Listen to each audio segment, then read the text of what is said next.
Good morning. Welcome to another session.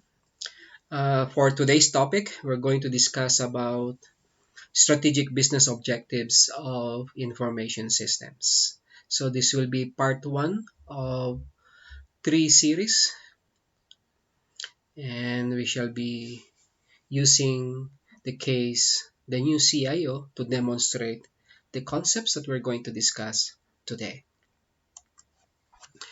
So to begin with our discussion, maybe we can answer two questions. What makes information systems so essential today, and why are businesses investing so much in information systems and technologies? So these are the two questions that we're going to answer using this lecture.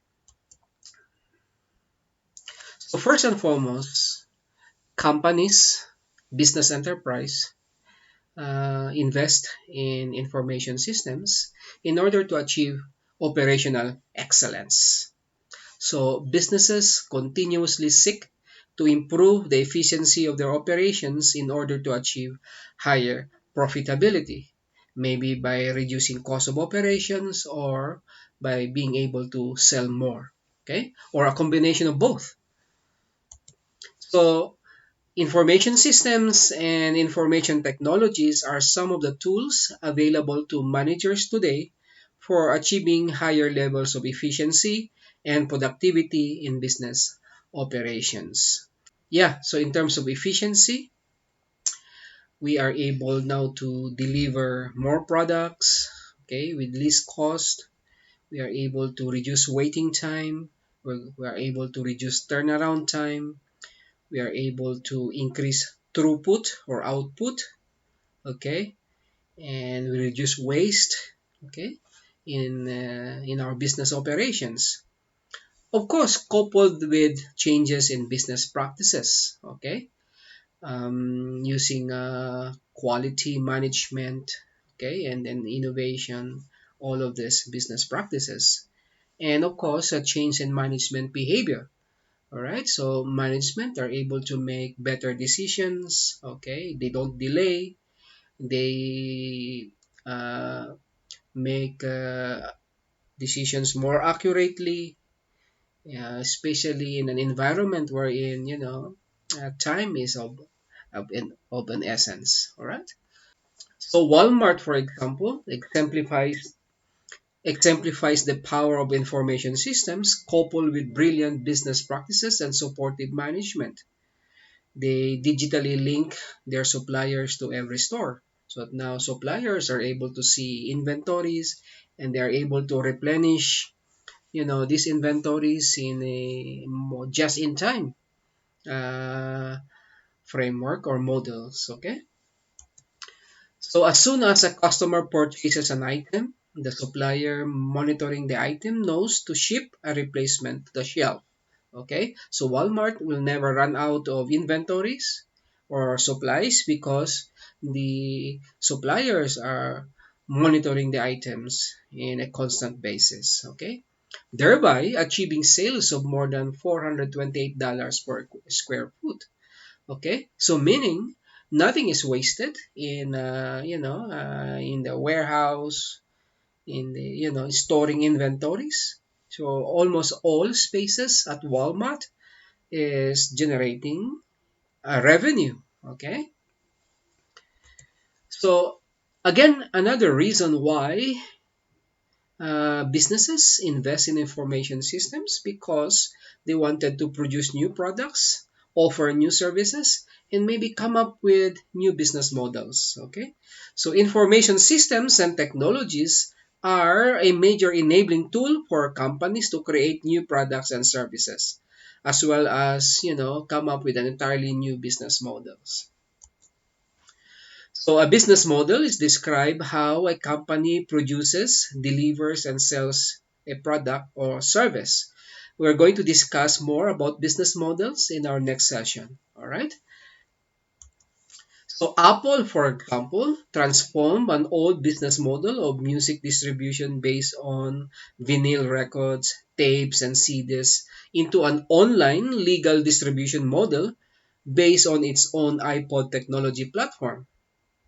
Apple prospered from a continuing stream of iPod innovations, including the iTunes music service, the iPad, and the iPhone. Okay.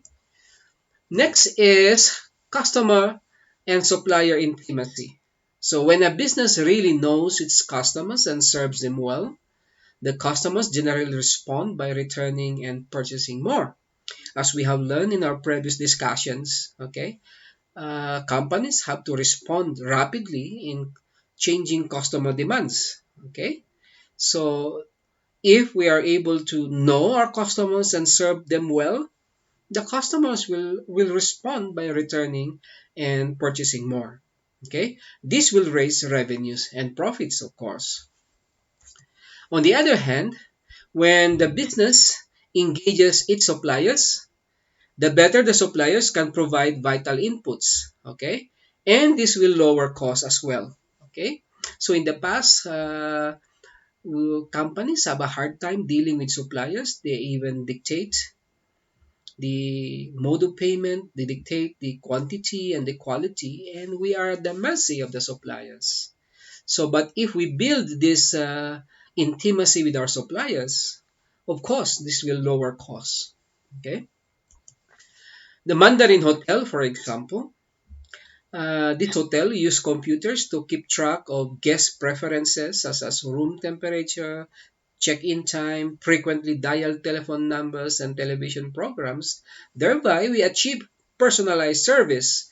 And every guest, for example, will feel that they are kings, they are queens, okay, and they are treated in a manner that they wanted to be treated, okay.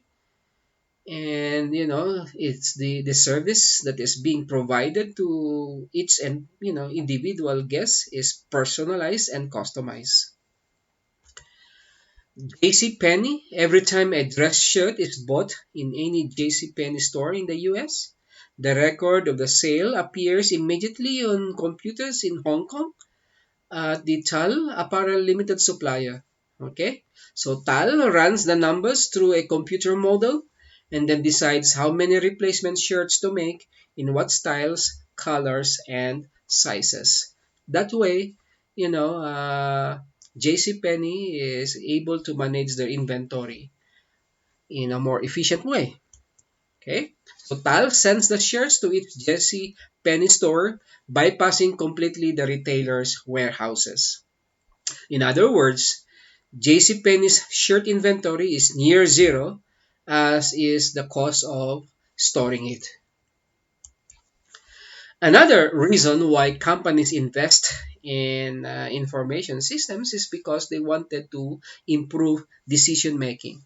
Again, we going back to our previous discussion, one of the functions, one of the roles, one of the responsibilities of managers is to make decisions and control the operation of the business.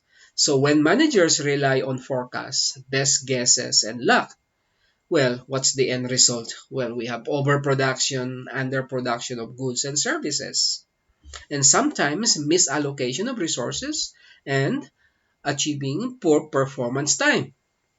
Okay, so information systems and technologies have made it possible for managers to use real-time data, cash flow, for example, inventory, accounts receivable, accounts payable. All of this real-time data can help you know, managers makes better decision. Verizon Corporation, for example, uses web-based digital dashboard to provide managers with precise real-time information on customer complaints, network performance, and then line outage or damaged lines. Therefore, managers can immediately allocate repair resources affected areas, inform customers of repair efforts, and restore service fast. Okay, that way, managers are able to make better decisions because of the availability of data. Okay, therefore, they are able to restore services And at the end result is, satisfied customers. Now, another reason why, managers invest in information systems is because they wanted to achieve competitive advantage. Doing things better than your competitors. We charge less for superior products. And we respond to customers and suppliers in real time. They will all add up to higher sales and higher profits that our competitors cannot match. Okay? And of course, by extension, if we are more intimate with our customers, okay, we are more intimate with our suppliers, okay, we make better decisions, all right, we produce new products, new services, and then we charge less, okay. And with all those things, we can be now more competitive, okay. Now, the changing role of information systems and information technologies. Historically, in the past, okay, uh, computers were developed to serve maybe the interests of the military, okay, or to serve the interests of the government. And then after a few years, it has even extended to benefit also business enterprises. So companies, built a department that we called before as electronic data processing department. And the role and function of this EDP department is simply at operation or back office. And the person that is in charge of this new department is called the EDP department.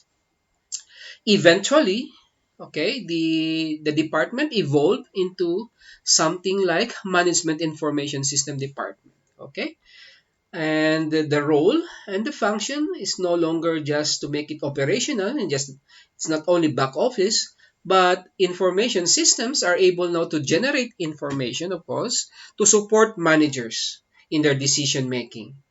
All right, and will enable managers now to maintain, control, and monitor the operation of the business and to see if everything is doing right, okay, or everything is okay.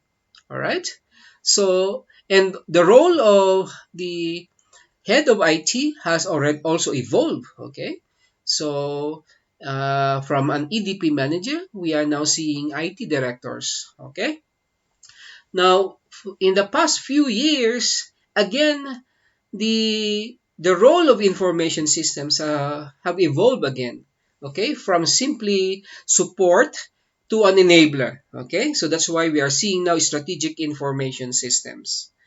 And these strategic information systems enable the companies to be more strategic, to take advantage of any opportunity, or to beat competitors. Okay, uh, information systems today can be used now to offer new products, new services, to be innovative. Okay, to reduce cost. Okay, and to differentiate the company. Okay, that will give now competitive advantage. Again, the role of the head of IT has also shifted from just simply the traditional IT director. Now we are seeing chief information officer. Okay, now somebody who sits at the board and then proposes, advocates, and advances the strategic role of information systems and in the organization. So this new role of the chief information officer would be the subject and the object of our discussion and the new case that we're going to deliberate, discuss, and debate, okay, in our case.